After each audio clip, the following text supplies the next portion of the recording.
5 साल बाद कॉलेज के पुराने प्रेमी प्रेमिका राहुल और जिया एक ही प्रोजेक्ट पर काम करते हुए दोबारा मिले। दोनों के बीच पुरानी मोहब्बत की चिंगारी फिर से सुलगने लगी, लेकिन तभी राहुल ने बताया कि उसकी शादी 2 साल पहले हो चुकी है और जिया ने भी कहा कि उसकी सगाई होने वाली है। उनकी अधूरी मोहब्बत एक बार फिर नए मोड़ पर आ खड़ी हुई। अगली सुबह दिल्ली एयरपोर्ट पर दोनों कंपनियों की टीमें एक साथ बोर्डिंग गेट के बाहर खड़ी थीं। कल की औपचारिक बैठक के बाद आज माहौल थोड़ा हल्का जरूर था, लेकिन पेशेवर संजीदगी अब भी दोनों टीमों के चेहरों पर साफ झलक रही थी। हैरी हाथ में कॉफी का कप लिए मुस्कुराते हुए रिया के पास आया और बेहद हल्के फुल्के अंदाज में बोला, देखिए, आज हम बिल्कुल लेट नहीं हैं।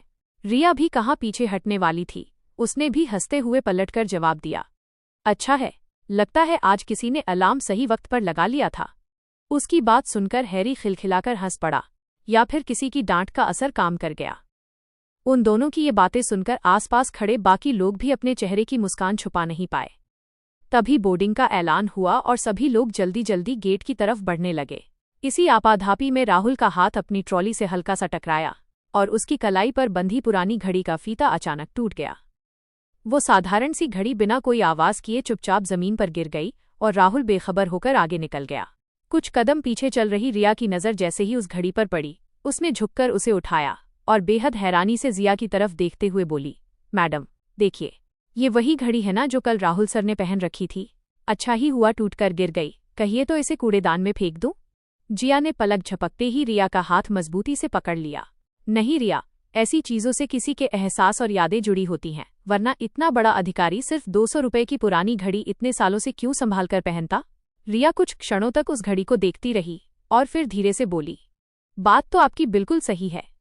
जिया ने बिना कुछ और कहे उस पुरानी घड़ी को बड़े जतन से अपने पर्स के अंदर रख लिया। हवाई जहाज में इस बार किस्मत ने राहुल और जिया की सीटें एक दूसरे के ठीक बगल में ही तय कर रखी थीं। जैसे ही जहाज आसमान की ऊंचाइयों को छूने लगा, दोनों काफी देर तक अपने अपने लैपटॉप की स्क्रीन पर ध्यान लगाए रहे। फिर राहुल ने लैपटॉप बंद करते हुए खामोशी को तोड़ा। जयपुर के अस्पताल में इस सिस्टम को लागू करने में सबसे बड़ी रुकावट वहां के पुराने कागजात और रिकॉर्ड होंगे। जिया ने भी अपनी फाइल समेटते हुए सहमति में सिर हिलाया, और वहां के कर्मचारियों को इस नए सिस्टम पर भरोसा दिलाना उससे भी बड़ी चुनौती होगी। धीरे धीरे काम की बातें जिंदगी के पन्नों तक पहुंचने लगीं और जिया ने सीधे उसकी आंखों में देखते हुए पूछ लिया, बच्चे नहीं हुए तुम्हारे? राहुल ने खिड़की से बाहर छाए बादलों को देखते हुए एक हल्की सी मुस्कान के साथ कहा, नहीं, अभी उस बारे में सोचा ही नहीं हमने। कुछ लम्हों की चुप्पी के बाद जिया ने फिर पूछा, क्या नाम है उनका? राहुल ने बिना उसकी तरफ मुड़े बेहद शांत आवाज में जवाब दिया, नैना। फिर उसने भी धीमी आवाज में अपनी बात रखी, और तुम्हारे मंगेतर? जिया ने बिना किसी हिचकिचाहट के कहा, कुणाल। बिजनेसमैन है। दोनों ने बस इतने ही शब्द कहे, लेकिन उन लफ्जों के पीछे उनके सीने में न जाने कितने सवाल और दर्द दफन थे, जिसका एहसास सिर्फ उन दोनों के दिलों को था। बातों बातों में वक्त का पता ही नहीं चला और जहाज जयपुर की जमीन पर उतर गया। होटल पहुंचते ही सभी लोग अपने कमरों की चाबियां लेने और फॉर्म भरने में व्यस्त हो गए। राहुल अपनी पुरानी आदत के मुताबिक वक्त देखने के लिए अपनी कलाई की तरफ देखने लगा, लेकिन अगले ही पल उसकी कलाई खाली देखकर उसके चेहरे का रंग उड़ गया। मेरी घड़ी। उसने बदहवास होकर अपने बैग, जेबें और ट्रॉली का एक एक कोना खंगाल डाला। मेरी घड़ी कहाँ गई? उसकी आवाज में इतनी घबराहट और तेजी थी कि पूरे होटल का मुख्य हॉल सन्न रह गया। होटल के कर्मचारियों को लगा कि शायद कोई करोड़ों की कीमती घड़ी चोरी हो गई है। मैनेजर ने तुरंत सुरक्षाकर्मियों को बुला लिया और वहां मौजूद सभी लोगों के सामान की तलाशी ली जाने लगी। राहुल बेचैन होकर बार बार बस एक ही रट लगाए जा रहा था, प्लीज मेरी घड़ी ढूंढ दीजिए। तभी जिया बहुत शांति से कदम बढ़ाती हुई उसके पास पहुंची। उसने अपना पर्स खोला, वही पुरानी घिसी हुई घड़ी बाहर निकाली और बहुत सहज आवाज में बोली, तुम इसे ढूंढ रहे थे? राहुल उस घड़ी को देखकर एक पल के लिए पूरी तरह सुन्न पड़ गया। उसने कांपते हाथों से उस घड़ी को ऐसे संभाला जैसे उसमें उसकी पूरी दुनिया बसी हो, लेकिन जिया की नजरों से नजरें मिलाने की हिम्मत वो नहीं जुटा पाया। होटल के मैनेजर ने जब उस घिसी हुई साधारण घड़ी को देखा तो वो अचरज से बोल पड़ा, सर, इस मामूली सी घड़ी के लिए हमने पूरे हॉल में तहलका मचा दिया। राहुल ने एक गहरी सांस ली और शर्मिंदगी के साथ सबका सामना करते हुए कहा, मुझे बेहद अफसोस है, गलती मेरी ही थी। हॉल में छाया तनाव धीरे धीरे खत्म हो गया और सभी लोग अपने अपने कमरों की तरफ बढ़ गए। राहुल ने कमरे में जाकर उस घड़ी को बड़े प्यार से अपनी कलाई पर दोबारा बांधा और देर तक उसे देखता रहा। उसकी आंखों में जिया के लिए एक बेजुबान शुक्रिया था और जिया की आंखों में एक ऐसी अधूरी कहानी का मोड़ जो अभी खत्म होने से बहुत दूर थी। होटल के विशाल कॉन्फ्रेंस हॉल में पसरी खामोशी के बीच जब रात का अंधेरा और गहरा होने लगा तो थकावट से चूर होकर एक एक करके पूरी टीम अपने कमरों की तरफ लौट चुकी थी। लेकिन नीली रोशनी से जगमगाती स्क्रीन्स के सामने राहुल और जिया अब भी प्रेजेंटेशन को अंतिम रूप देने में जुटे हुए थे। लगातार काम की थकान जिया की आंखों में साफ झलक रही थी, जिसे देखकर राहुल बिना कुछ कहे उठा और कुछ ही देर में 2 कप भाप उड़ाती गर्मा गर्म कॉफी लेकर वापस लौट आया। जिया के सूखे होठों पर सालों पुरानी यादों की एक हल्की सी मुस्कान बिखर गई और जब उसने अपनी देर रात कॉफी पीने की आदत का जिक्र किया तो राहुल ने बेहद संजीदगी से कहा कि कुछ आदतें और चेहरे भूल पाना इतना आसान नहीं होता। गर्म कॉफी की चुस्कियों के साथ ही पुराने सुहाने दिन कमरे में जिंदा हो उठे जब राहुल ने बीमार जिया को फाइनल एग्जाम के लिए वक्त दिलाने की खातिर कॉलेज की वेबसाइट तक हैक कर ली थी और पकड़े जाने पर सारा दोष सर्वर पर मढ़ दिया था। उस बेफिक्र हंसी ने पल भर के लिए उनके बीच के 5 सालों के फासले को मिटा दिया था, लेकिन जैसे जैसे काम आगे बढ़ा दिन भर के सफर की थकान जिया पर हावी होने लगी और उसका सिर धीरे से लैपटॉप के कीबोर्ड के पास झुक गया। राहुल ने कुर्सी से उठकर जब उसे बेखबर सोता देखा तो उसके दिल ने दबी आवाज में कहा कि वो आज भी उतनी ही मासूम लगती है। उसने बहुत प्यार से जिया के चेहरे पर बिखरी लटों को पीछे हटाया और सुबह की ठंडी हवा से बचाने के लिए अपना भारी ब्लेजर बड़े जतन से उसके नाजुक कंधों पर ओढ़ा दिया। फिर खुद सामने रखे सोफे पर लेटकर आंखें मूंद लीं। सुबह की पहली किरणें जब हॉल में फैलीं तो जिया की आंखें खुलीं और कंधों पर राहुल का ब्लेजर देखते ही उसने उसे सीने से लगा लिया, ये महसूस करते हुए कि राहुल आज भी बिना कहे उसका कितना ख्याल रखता है। वो जैसे ही सोफे पर सो रहे राहुल को कोट वापस ओढ़ाने झुकी, राहुल ने नींद के झोंके में अनजाने में ही उसका कोमल हाथ कसकर अपने गाल के नीचे दबा लिया और जिया घुटनों के बल बैठकर काफी देर तक उसके शांत चेहरे को निहारती रही। जब राहुल की आंखें खुलीं और उसने घबराकर माफी मांगी तो जिया ने मुस्कुराते हुए उस ब्लेजर के लिए शुक्रिया अदा किया। माहौल को हल्का करने के लिए राहुल ने जब मजाकिया लहजे में कहा कि अगर उसके मंगेतर को पता चला कि वो रात भर कॉलेज के दोस्त के साथ कमरे में थी तो उसे हार्ट अटैक आ जाएगा, तो जिया का दिल इस बात पर उदास हो गया कि क्या वे सिर्फ दोस्त थे। फिर भी उसने खुद को संभालते हुए कहा कि कुणाल उस पर अंधा भरोसा करता है। राहुल के उकसाने पर जिया ने जैसे ही कुणाल को वीडियो कॉल किया, राहुल अचानक स्क्रीन के सामने आ गया और उसने मुस्कुराते हुए कुणाल को पूरी बात बता दी। राहुल के वहां होने की बात सुनते ही जिया का दिल धड़क उठा और वह घबराकर कॉरिडोर की तरफ भागी, जहां कुणाल के चेहरे पर शक और गुस्से की परतें साफ चढ़ चुकी थीं। जब कुणाल ने बंद कमरे में रात बिताने पर सवाल उठाते हुए गंदी बातें कहना शुरू किया तो जिया ने साफ कह दिया कि राहुल उसका बेहद अजीज दोस्त है और ऐसी ओछी सोच की उसे उम्मीद नहीं थी, और फिर गुस्से में कॉल काट दिया। आंसुओं को पोंछकर जब वो वापस हॉल में आई तो राहुल ने मुस्कुराकर पूछा कि क्या उसके मंगेतर ने शक किया, जिस पर जिया ने अपने टूटते दिल और दर्द को छुपाने के लिए चेहरे पर झूठी मुस्कान सजाकर सफाचट झूठ बोल दिया कि कुणाल ने कोई शक नहीं किया, बल्कि वो तो अपने प्यार का इजहार कर रहा था। और जिया की चमकती आंखों के पीछे छिपे इस तड़पते हुए झूठ को राहुल ने बिना कुछ कहे एक ही पल में पढ़ लिया। जयपुर के सबसे बड़े सरकारी अस्पताल का भव्य सभागार डॉक्टरों और वरिष्ठ अधिकारियों से खचाखच भरा हुआ था, जहां मंच पर खड़े राहुल और जिया की प्रस्तुति ने हर किसी को मंत्रमुग्ध कर दिया।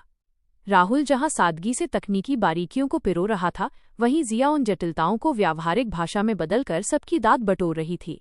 दोनों की इस अद्भुत लय और बिना एक दूसरे को काटे तालमेल बिठाने की कला ने हॉल में बैठे वरिष्ठों के चेहरे पर मुस्कान बिखेर दी। प्रस्तुति के अंत में जब तालियों की गड़गड़ाहट से पूरा सभागार गूंज उठा तो एक वरिष्ठ डॉक्टर ने हंसते हुए टिप्पणी कर दी कि आप दोनों का ये तालमेल किसी शादीशुदा जोड़े की तरह लगता है। इस पर जिया ने तुरंत स्थिति संभालते हुए साफ किया कि वे सिर्फ काम के सिलसिले में साथ हैं, जबकि राहुल ने एक खामोश मुस्कान के साथ इस बात को यहीं खत्म होने दिया। सफलता की इस पहली सीढ़ी के बाद जब होटल लौटते वक्त राहुल ने अगले पड़ाव के रूप में आगरा का नाम लिया तो रिया खुशी से चहक उठी और ताजमहल घूमने की अपनी ख्वाहिश जताने लगी, जिस पर जिया ने भी प्यार से अपनी सहमति दे दी। शाम ढलते ही जब टीम होटल पहुंची तो अपने कमरे में थकावट उतार रही जिया उस वक्त सन्न रह गई जब राहुल बिना कोई आहट दिए सीधे अंदर दाखिल हो गया। हड़बड़ाहट में दोनों कुछ क्षण स्तब्ध रह गए और राहुल ने तुरंत पलटते हुए अपनी गलती पर माफी मांगी। जिया के गुस्से और घबराहट पर राहुल ने पीठ फेरे ही अपनी पुरानी मुस्कान के साथ कह दिया कि इतनी प्रतिक्रिया क्यों, जैसे पहली बार देखा हो, जिस पर जिया ने कपड़े संभालते हुए जवाब दिया कि इसका मतलब यह नहीं कि बिना इजाजत अंदर आने का हक मिल गया है। माहौल सामान्य होते ही राहुल जरूरी फाइलें सौंपकर निकल गया, लेकिन कुछ ही देर बाद रेस्तरां में रात के खाने की मेज पर दोनों एक बार फिर पुरानी यादों में खो गए, प्रोफेसरों की नकल से लेकर कैंटीन की बेफिक्र मस्ती तक। वहां से गुजरती रिया ने जब दोनों को यूं अकेले हंसते देखा तो हल्की नाराजगी जताई और जिया के बुलाने के बावजूद अपनी टीम के पास जाकर फुसफुसाने लगी कि मैडम इस नए सीईओ के कुछ ज्यादा ही करीब आ रही हैं। रात के सन्नाटे में जब दोनों अपने कमरों से सटी बालकनी में आमने सामने खड़े होकर निजी एहसासों की ओर बढ़ रहे थे, तभी जिया के कमरे की घंटी बज उठी।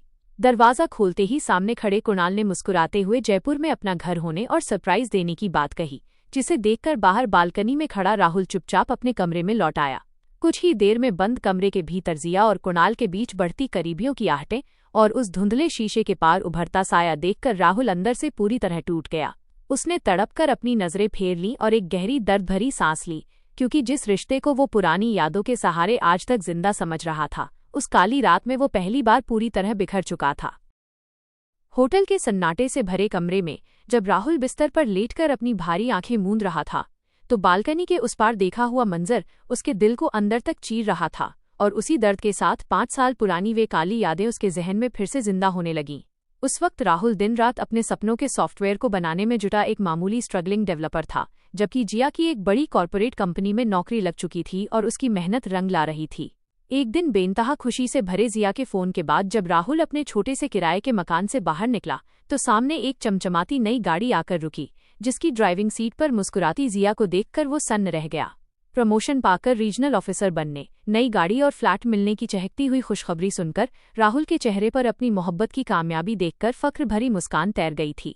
दोनों उसी गाड़ी में बैठकर एक बड़े रेस्तरां गए, जहां जश्न मनाते हुए जिया ने बेहद प्यार से राहुल के हाथ पर हाथ रखकर थोड़ा वक्त साथ बिताने की बात कही। लेकिन राहुल ने अपने मुस्तकबिल को संवारने का वास्ता देकर अपने आधे छूटे प्रोजेक्ट की मजबूरी जताई, और जिया ने मुस्कुराकर उसकी बात समझ ली। ठीक अगले ही दिन जब एक बड़े बिजनेसमैन ने राहुल के सॉफ्टवेयर में निवेश के लिए उसे रोज वैली रिसॉर्ट बुलाया, तो इत्तेफाक से जिया को भी अपनी कंपनी की अहम मीटिंग के लिए उसी रिसॉर्ट जाना पड़ा। रिया के समझाने पर जिया ने स्विमिंग सूट पहनकर पूल के किनारे आयोजित नेटवर्किंग पार्टी में हिस्सा लिया, जहां मुख्य क्लाइंट आर्यन संगीत और जश्न के बहाव में उसके साथ डांस करते हुए बेहद करीब आने लगा। ठीक उसी वक्त निवेशकों का इंतजार करता राहुल वहां पहुंचा, और पूल की तरफ उसकी नजर पड़ते ही दूर से जिया को आर्यन के इतने करीब देखकर उसकी सांसें थम गई। दिल में उठते तूफान के बीच जैसे ही फोन बजा और निवेशकों ने बैठक का स्थान बदलकर रात को एक होटल में तय किया, तो राहुल वहां से भारी कदमों से निकल गया, लेकिन उसके दिमाग में वही दिल तोड़ने वाला नजारा घूमता रहा। रात को होटल में जब निवेशकों ने नोटों से भरा सूटकेस सामने रखकर पूरा सॉफ्टवेयर खरीदने का प्रस्ताव दिया, तो राहुल ने उसे तुरंत ठुकरा दिया। लेकिन बाहर निकलते वक्त गलियारे में जिया को अपने सीनियर बॉस के साथ एक कमरे के अंदर जाते देखकर गुस्से और गलतफहमियों ने उसके सोचने समझने के होश उड़ा दिए। शक और जलन के अंधेरे में उसने ये खौफनाक फैसला सुना दिया कि इतनी जल्दी ये तरक्की और सुख सुविधाएं किस कीमत पर मिली हैं, और पूरी तरह टूटकर वो सीधे मैखाने चला गया। देर रात शराब के नशे में धुत होकर जब वो बदहवास हालत में जिया के फ्लैट पर पहुंचा, तो जिया घबराकर उसे अंदर ले आई, लेकिन राहुल चीख चीख कर रोज वैली रिसॉर्ट और होटल के बारे में सवाल करने लगा। जिया ने रो रोकर सिर्फ काम के सिलसिले में जाने का सच बताया, पर नशे और शक के भूत में अंधे हो चुके राहुल ने खौफनाक बहस के बीच सारी हदें पार करते हुए उसके साथ बेहद जबरदस्ती की। अगली सुबह सन्नाटे के बीच जिया की रो रो कर लाल हो चुकी आंखें तबाही बयान कर रही थीं, और होश आते ही राहुल को अपनी अक्षम्य गलती का एहसास हो चुका था, पर पछतावा उस गुनाह को नहीं धो सकता था। राहुल ने कांपती आवाज में अलग होने की बात कही, तो टूट चुकी जिया ने सिर्फ अपनी जिंदगी से निकल जाने को कहा, जिसके बाद राहुल ने हमेशा के लिए लंदन जाने का थरथराता सच कबूला और मुड़कर अंधेरे में गायब हो गया, जबकि जिया चौखट पर खड़ी उसे दूर जाते देखती रह गई। अचानक ये खौफनाक फ्लैशबैक टूटा और सन्नाटे से भरे होटल के कमरे में राहुल की आंखें खुलीं, तो उसने गालों पर बह निकले आंसुओं को पोंछा और भारी सांस ली, क्योंकि कुछ संगीन गुनाह ताउम्र इंसान का पीछा नहीं छोड़ते।